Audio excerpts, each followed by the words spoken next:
तो स्टूडेंट्स, हम कर रहे हैं breathing and exchange of gases और आज का हमारा बहुत ही इंपॉर्टेंट टॉपिक है, that is transport of oxygen.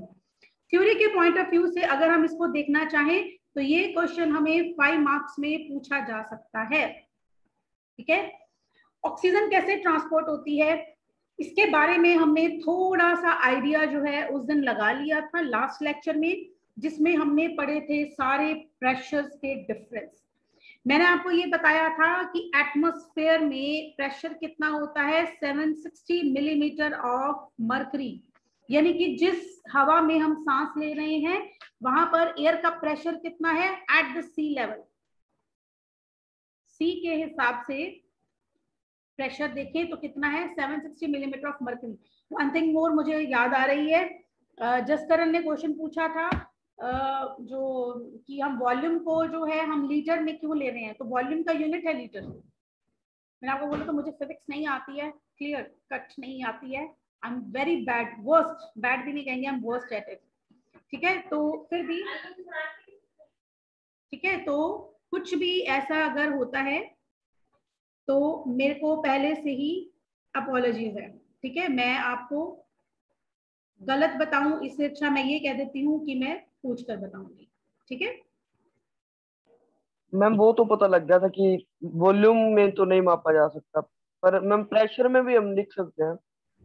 Pressure में लिख सकते हैं। एक कंटेनर है, जैसे मैम उसके अंदर कितनी चीज है, इसको आप लीटर मिलीलीटर में भी माप सकते हो।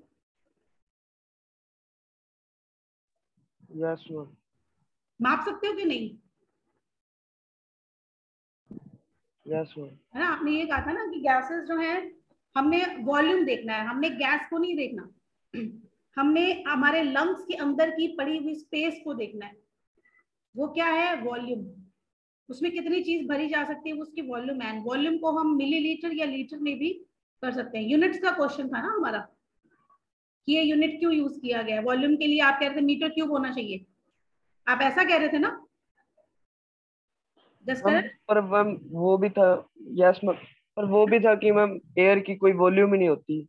नहीं, फिजिक्स क्यों में नहीं ये भी होती? पढ़ा था। जब एयर को किसी कंटेनर में फिल करें तो जो कंटेनर की वॉल्यूम है वो एयर की वॉल्यूम होगी। मैम आप उसी कंटेनर में हम जितनी मर्जी एयर भर सकते हैं। हाँ, उसकी वो डिपेंड करेगा ना, उस कंटेनर की वॉल्यूम पे डिपेंड करेगी वो चीज। अब जैसे ऑक्सीजन के सिलेंडर है, चलो लेटेस्ट यही चलता है टॉपिक, है ना। ऑक्सीजन के सिलेंडर अलग अलग कैपेसिटीज वाले आते हैं, 5 लीटर, 10 लीटर, 15 लीटर, 20 लीटर। तो वो किसकी कैपेसिटी है, एयर की थोड़ी कैपेसिटी है, वो हम यूनिट्स एयर को थोड़ी दे रहे हैं। हम उस सिलेंडर के अंदर की खाली जगह को हम मेजर कर रहे हैं, तो वो उसका वॉल्यूम है। Okay ma'am. अब एयर का वॉल्यूम तो कुछ भी नहीं है, जितनी भी स्पेस में आप भर दोगे उतना उसका वॉल्यूम बन जाएगा। Same is the case with water, जिस चीज में आप भर दोगे वो उतना वॉल्यूम उसका हम कहलाएंगे बस। चलो, हम पढ़े थे कि एटमॉस्फेयर में प्रेशर कितना होता है, 760 मिलीमीटर ऑफ मर्करी। तो एटमॉस्फेयर से जो एयर है वो हमारे लंग्स के अंदर जाती है। क्यों जाती है, क्योंकि लंग्स के अंदर प्रेशर कितना होता है, 758 मिलीमीटर ऑफ मर्करी। डिफरेंस कितना है, सिर्फ 2 मिलीमीटर ऑफ मर्करी का। सिर्फ इतने ही डिफरेंस के कारण जो एटमॉस्फेयर से एयर है वो हम ब्रीथ इन कर लेते हैं, हम सांस अंदर ले लेते हैं, क्योंकि बाहर प्रेशर ज्यादा है अंदर कम है। और हमें गैसेस की एक प्रॉपर्टी पता है कि गैसेस क्या करती हैं, from the region of higher concentration to the region of lower concentration वो ट्रेवल करती हैं। ठीक है, तो जहां पर प्रेशर या कंसंट्रेशन ज्यादा है वहां से कम की ओर गैसेस अपने आप जाएंगी जाएंगी। ये तो हो गया प्रेशर डिफरेंस अब लंग से ये ब्लड के अंदर कैसे आएगी, ब्लड से सेल तक कैसे जाएंगी ये गैसेस, इसको देखने के लिए अभी हमें बहुत इंपॉर्टेंट ये चार्ट है, एनसीईआरटी में भी दिया हुआ है, नोट्स में भी मैंने डाला हुआ है। ये चार्ट आपको याद होना चाहिए, रटना चाहिए ये चार्ट। जैसे हम सबसे पहले अभी ऑक्सीजन की बात करेंगे, सिर्फ ऑक्सीजन का जो प्रेशर है वो एटमॉस्फेयर में कितना है, 159। जस्ट रिमेंबर वन थिंग, मैंने यहाँ पर ये एयर का प्रेशर बताया था। ठीक है, इसमें से ऑक्सीजन अपना प्रेशर कितना कंट्रीब्यूट कर रही है, 159 मिलीमीटर ऑफ मर्करी। ये प्रेशर कहां पर है, एटमॉस्फेयर में। एटमॉस्फेरिक जो एयर है जो हम इन कर रहे हैं उसमें प्रेशर इतना है। अब वो एयर कहाँ जाती है, हमारे लंग्स के एल्वेलाई के अंदर। एल्वेलाई के अंदर प्रेशर कितना है 104। अब यहाँ प्रेशर ज्यादा है, यहाँ प्रेशर कम है, तो कहां से कहां मूव करेगी ऑक्सीजन, एटमॉस्फेयर से लेकर कहां आ जाएगी, एल्वेलाई के अंदर। एल्वेलाई के बाद आगे हम देखें कि डीऑक्सीजनेटेड ब्लड, डीऑक्सीजनेटेड में कितना है 40 मिलीमीटर ऑफ मर्करी। अगेन ये प्रेशर ज्यादा है, ये कम है, तो गैसेस कहां मूव करगी, और ये डीऑक्सीजनेटेड ब्लड कहां से आया, तो ये है आपके लंग्स के अंदर का एल्वेलाई, और इस एल्वेलाई के ऊपर लगी हुई हैं पतली पतली इस तरह की बहुत सारी ब्लड वेसल्स, छोटी छोटी ब्लड वेसल्स, बहुत पतली बहुत ही बारीक, लेकिन इनके अंदर ब्लड है। अगर मैं एक सिंगल को करके दिखाना चाहूं तो मैं आपको ऐसा दिखाऊंगी कि ये एक एल्वेलाई और ये रही इसके पास एक ब्लड वेसल, ये इसके ऊपर ही लगी हुई है। मैंने आपको उस दिन भी दिखाया था। आप मेरी तरफ देखें कि अगर मान लो ये मेरी जो फिस्ट है, जो मुट्ठी है, अगर ये एल्वेलाई है तो ये उंगलियां क्या है ऊपर ब्लड वेसल्स, ऐसे इसको जाल की तरह इस तरह से पकड़ा हुआ है, ठीक है। तो अगर हम ऐसे देखना चाहें तो एल्वेलाई के ऊपर ब्लड वेसल इस तरह से होगी। ये जो ब्लड वेसल्स हैं ये क्या होती हैं, कैपिलरीज, और इनके अंदर होता है डीऑक्सीजनेटेड ब्लड। ये भी मैंने आपको उस दिन कंसेप्ट समझाया था। डीऑक्सीजनेटेड ब्लड मतलब जिसके अंदर ऑक्सीजन कम है और कार्बन डाइऑक्साइड ज्यादा है। डीऑक्सीजनेटेड का मतलब ये बिल्कुल नहीं होता है कि उसके अंदर सिर्फ कार्बन डाइऑक्साइड है और ऑक्सीजन है ही नहीं। इसका मतलब ये है कि कार्बन डाइऑक्साइड ज्यादा और ऑक्सीजन जो है वो कम है, ठीक है। तो अब अगर हम देखें ये डीऑक्सीजनेटेड ब्लड के अंदर प्रेशर कितना है 40, और यहाँ पर प्रेशर कितना है 104, एटमॉस्फेयर में कितना था 159, तो एयर या ऑक्सीजन कहाँ चली गई, एल्वेलाई के अंदर। अब यहाँ पर ऑक्सीजन का प्रेशर कितना है 40, तो एल्वेलाई से एयर कहाँ चली जाएगी, इस कैपिलरी के अंदर, ठीक है। क्लियर है इतना?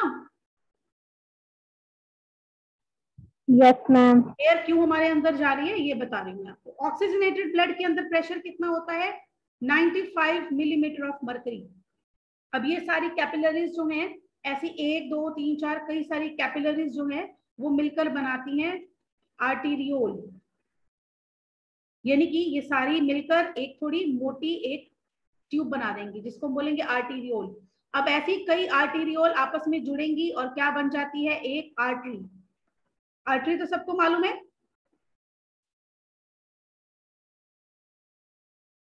आर्टरी मालूम है ना? यस। ठीक है। अब देखो, अब ऑक्सीजन इसके अंदर आ गई तो यहाँ का प्रेशर कितना हो जाता है 95 मिलीमीटर ऑफ मर्करी, यानी कि अब ये ऑक्सीजनेटेड ब्लड कैरी करके आर्टरी जो है वो कहाँ जाएगी, हार्ट की तरफ, ठीक है, और पूरी बॉडी तक, बॉडी के हर एक सेल को पहुंचाएगी। बॉडी के हर एक सेल जहां पर अभी ऑक्सीजन की पार्शियल प्रेशर या उसकी कितनी है, दैट इज 40, ठीक है। अभी आर्टरी के अंदर प्रेशर कितना है 95, सेल के अंदर कितना है 40, तो अपने आप कहां से कहां जाएगी ये ऑक्सीजन, आर्टरी से लेकर सेल तक। तो सिर्फ पार्शियल प्रेशर का ही डिफरेंस है। ऑक्सीजन जो है उसका प्रेशर क्योंकि एटमॉस्फेयर में ज्यादा है तो वो लंग्स के अंदर आ जाती है, लंग्स के एल्वेलाई के अंदर आ जाती है। एल्वेलाई के कंपैरिजन में कैपिलरी का प्रेशर कम है तो ऑक्सीजन कैपिलरी के अंदर चलेगी। अब वो क्या होगी, डीऑक्सीजनेटेड, ये ऑक्सीजनेटेड होगी। डीऑक्सीजनेटेड से क्या फर्क है ऑक्सीजनेटेड डीऑक्सीजनेटेड में, अभी बताया ना कि ऑक्सीजन कम और कार्बन डाइऑक्साइड ज्यादा तो डीऑक्सीजनेटेड, लेकिन जब हमने ऑक्सीजन इसमें भर ही दी तो ये ब्लड अब क्या हो गया, ऑक्सीजनेटेड ब्लड हो गया, यानी कि इसमें प्रेशर बढ़ गया ऑक्सीजन का, ऑक्सीजन हमने डाल दी इसीलिए, तो प्रेशर कितना हो गया 95 मिलीमीटर ऑफ मर्करी। ये प्रेशर वाला ब्लड जो है वो कहाँ जाएगा, हार्ट से, और हार्ट से पंप होकर कहाँ जाएगा, बॉडी के हर एक सेल या टिश्यू के अंदर, जहां पर प्रेशर कितना है 40, तो 95 से 40 की ओर अपने आप, यानी कि हर एक सेल को ऑक्सीजन मिल गई। सेल क्या करेगा, पिछले चैप्टर डाइजेशन में हमने क्या किया था, फूड दिया था सेल को ग्लूकोज की फॉर्म में C6H12O6। अब ये ऑक्सीजन की जो है प्रेजेंस में ये फूड जल जाएगा और सेल क्या बनाएगा, कार्बन डाइऑक्साइड, वाटर और एटीपी की फॉर्म में एनर्जी। कार्बन डाइऑक्साइड जो आपने बाहर निकालनी है उसका तरीका कल करेंगे। वाटर जो आपके ब्लड में मिक्स हो जाएगा, एक्स्ट्रा है तो यूरिन बन के बॉडी के बाहर आ जाएगा। और एटीपी यानी कि एनर्जी, वो आप डेली के अपने कामों के लिए यूज कर लोगे। ठीक है, तो जो भी हमने खाया वो ग्लूकोज बनाया था हमने डाइजेशन में। और इस चैप्टर में हम देख रहे हैं कि अब हम सेल को क्या पहुंचा रहे हैं, इस ग्लूकोज को तोड़ने के लिए ऑक्सीजन पहुंचा रहे हैं। और जो कार्बन डाइऑक्साइड मिलेगी उसको वापस कहाँ पहुंचाना है, इन्हीं कैपिलरीज में, ताकि ये एल्वोलाई के थ्रू कार्बन डाइऑक्साइड बाहर चली जाए। ठीक है, क्लियर है? कोई डाउट तो नहीं बेटा?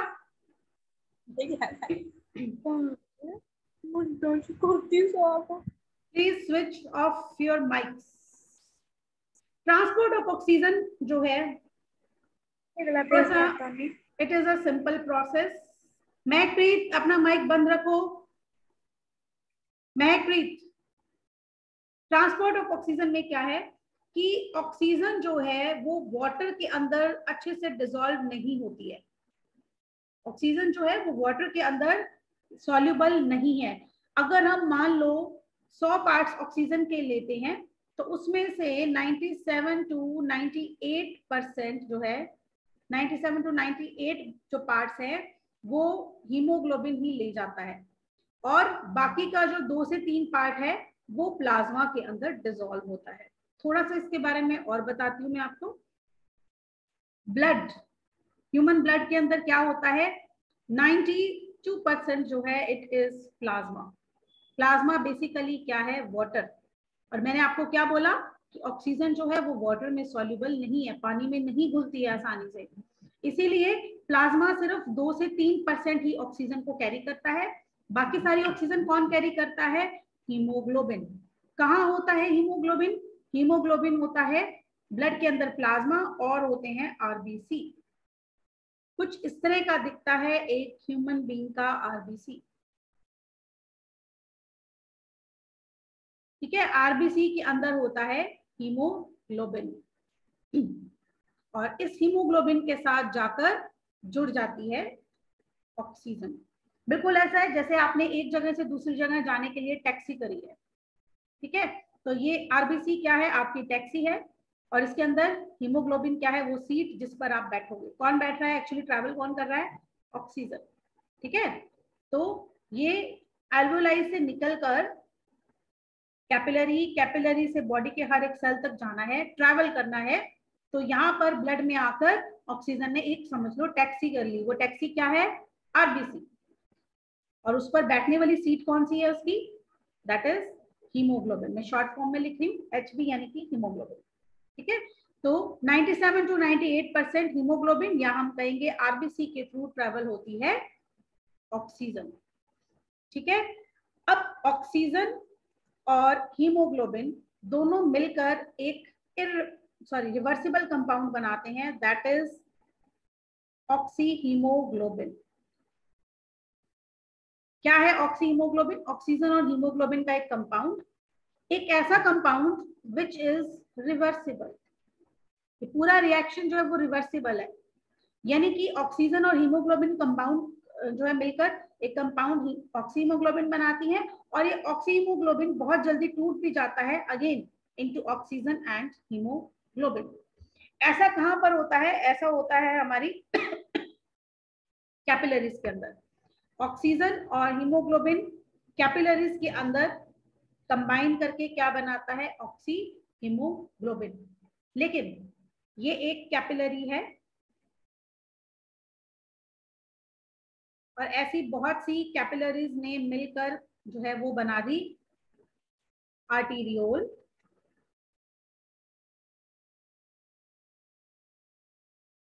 ऐसी बहुत सी आर्टीरियोल्स ने मिलकर बना दी एक आर्टरी। ठीक है, और फिर ये आर्टरी जो है फिर से सप्लाई कर रही है टू डिफरेंट टिश्यूज। क्या सप्लाई कर रही है, ब्लड। इसके अंदर ब्लड, और ब्लड के साथ ऑक्सीजन भी ट्रैवल जो है वो हो रही है।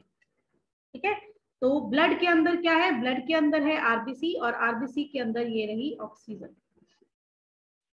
ऑक्सीजन और हीमोग्लोबिन कहाँ पर मिलते हैं?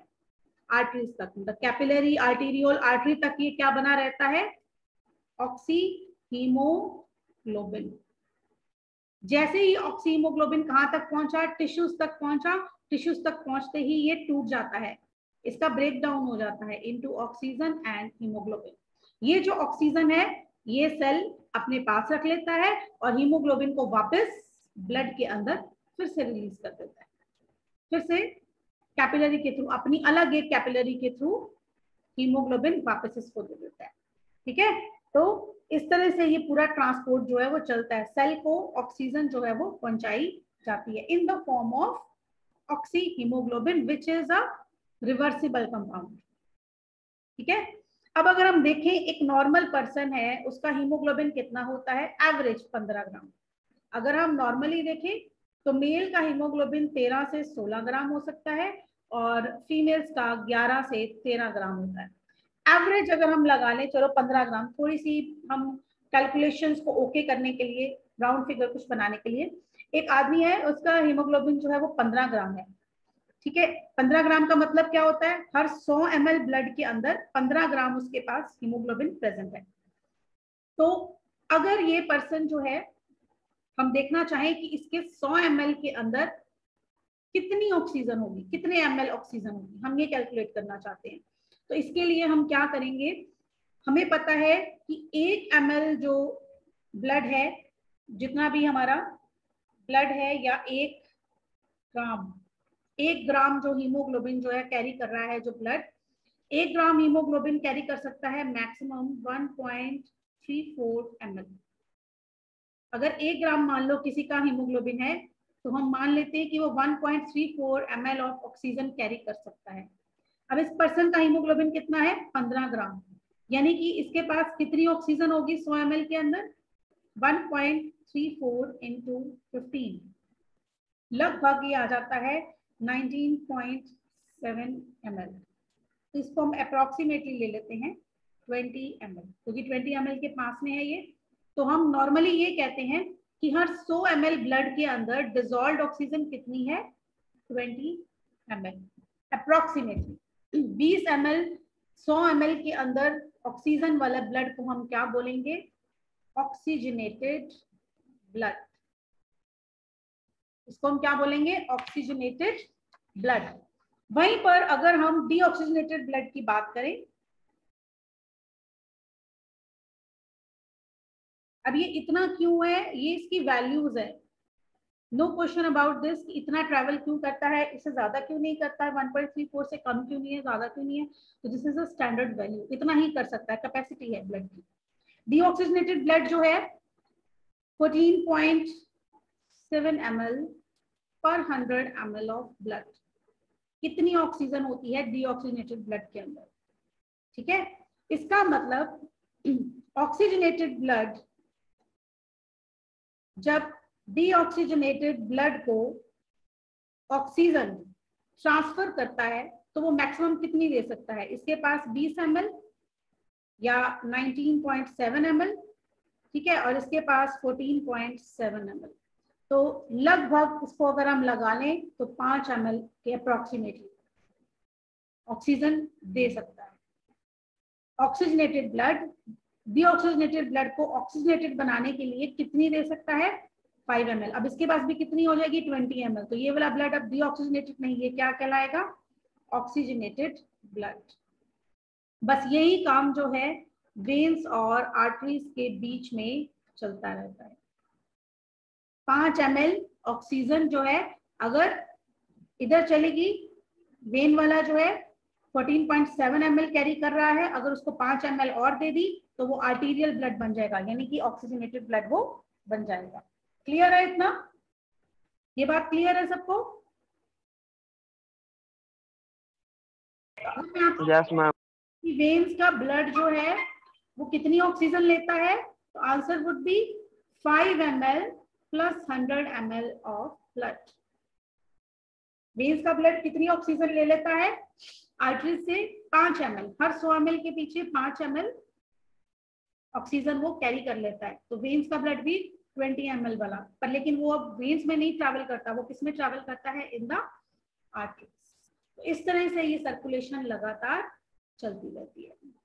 ठीक है, क्लियर है? कैसे हुई सर्कुलेशन?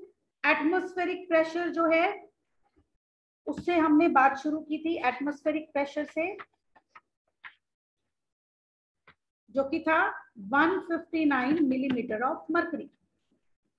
वहां से 104 मिलीमीटर ऑफ मर्करी एल्वोलाई में गई ऑक्सीजन, एल्वोलाई से डीऑक्सीजनेटेड ब्लड के अंदर गई, जहां पर कितना प्रेशर है 40।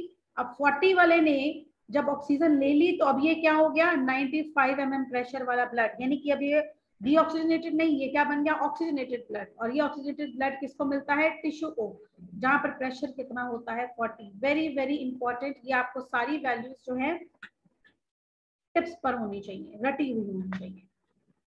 ठीक है, इस तरह से हमारी ऑक्सीजन जो है वो ट्रैवल करती है।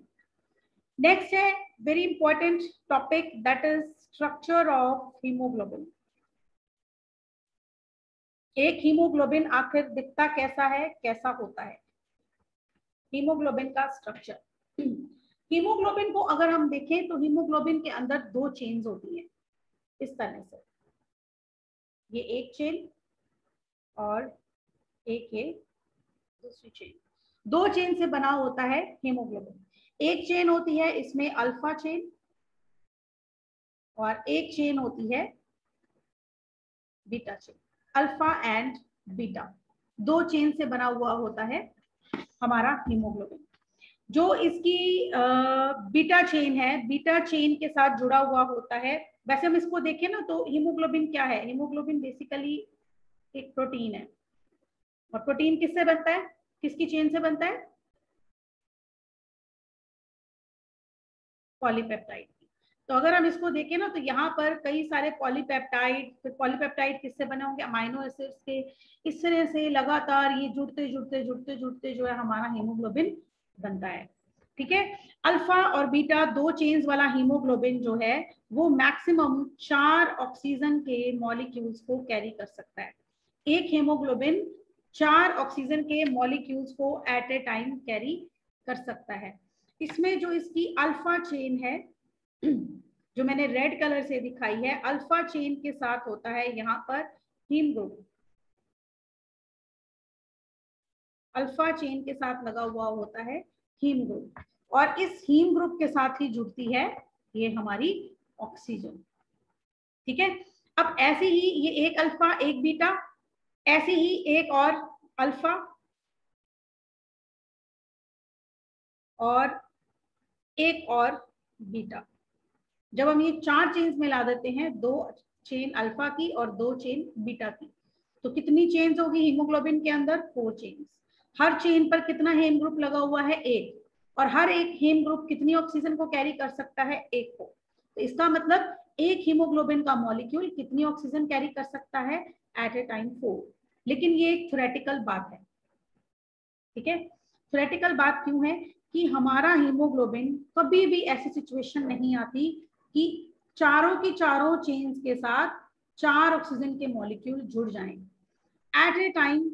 जब पहला जुड़ा, दूसरा जुड़ा, तीसरा जुड़ा, जब चौथा जुड़ने लगता है तब ही पहला यहां से डिटैच हो जाता है। तो अगर हम देखें, अगर एक मॉलिक्यूल हीमोग्लोबिन के साथ जुड़ा है तो हम क्या कहेंगे, हीमोग्लोबिन 25% सैचुरेटेड है, 4 में से एक है तो 1/4 यानी कि 25%। अगर हीमोग्लोबिन के साथ 2 ऑक्सीजन के मॉलिक्यूल जुड़े तो हम क्या कहेंगे, सैचुरेशन कितनी है, 50%। 3 जुड़ जाएं तो 75% और 4 जुड़ जाएं तो 100%। लेकिन ये 100% कभी नहीं होता है। ठीक है, क्यों नहीं होता, इसके पीछे भी रीजन मैं आपको भी बताऊंगी। तो अगर 3 जुड़े हुए हैं तो हम क्या कहेंगे, कितना सैचुरेटेड है, 75। जैसे ही चौथा जुड़ने लगता है तो पहला डिटैच हो जाता है। इसीलिए सैचुरेशन हमेशा 95% ही हो सकती है हीमोग्लोबिन की, 100% कभी नहीं होती। 95 कैसे होगी कि ये कुछ हद तक, अभी मान लो 5% ही है, अभी धीरे धीरे जोड़ा, फिर 10% जोड़ा, फिर 15, और ये धीरे धीरे करके ये डिटैच होने लगता है, ये ऐड होने लगता है। तो मैक्सिमम जो पॉइंट जा सकता है वो कितना जा सकता है, 95 5%। ऐसा क्यों है? क्योंकि हमने पढ़ा कि एल्वुलाई के अंदर प्रेशर कितना है, 104 मिलीमीटर ऑफ मर्करी। इतना ही मैक्सिमम प्रेशर हमारी बॉडी के अंदर हो सकता है। और हीमोग्लोबिन को ऑक्सीजन के साथ मिलने के लिए मैक्सिमम प्रेशर कितना चाहिए, मतलब इतना प्रेशर उसको चाहिए तो चारों के चारों ऑक्सीजन हीमोग्लोबिन के साथ मिल सकते हैं, 140 मिलीमीटर ऑफ मर्करी। लेकिन it is not feasible for our body. हमारी बॉडी इतना प्रेशर जो है वो नहीं रख सकती है, ये फिजियोलॉजिकली इम्पॉसिबल है हमारी बॉडी के अंदर इतना प्रेशर होना। मैक्सिमम जो एल्वुलाई में है दैट इज 104।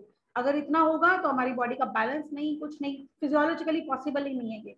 इसीलिए ऑक्सीजन की सैचुरेशन भी कभी भी 100% हमारे अंदर नहीं होती है। Maximum to maximum it is 90%। ठीक है, तो इसमें आपको जो क्वेश्चंस आते हैं वो क्या आते हैं कि हीमोग्लोबिन के अंदर अल्फा चेन कितनी है, बीटा चेन कितनी है, तो अल्फा बीटा बोथ आर 2-2। कौन सी चेन के कौन से पार्ट के साथ जो है हीमोग्लोबिन जो जुड़ा हुआ होता है, हीम ग्रुप इसके साथ जुड़ा हुआ होता है। हर एक के साथ एक हीम ग्रुप एक साइड पर लगा हुआ होता है और उसके साथ जुड़ता है एक ऑक्सीजन का मॉलिक्यूल। और इस ऑक्सीजन के मॉलिक्यूल की सैचुरेशन कभी भी 100% क्यों नहीं होती? क्योंकि हमारी इसको 100% होने के लिए प्रेशर कितना चाहिए, 140 मिलीमीटर ऑफ मर्करी। जितना प्रेशर हमारी बॉडी के अंदर हो ही नहीं सकता है। क्लियर? Yes ma'am. आगे का हम कल करेंगे।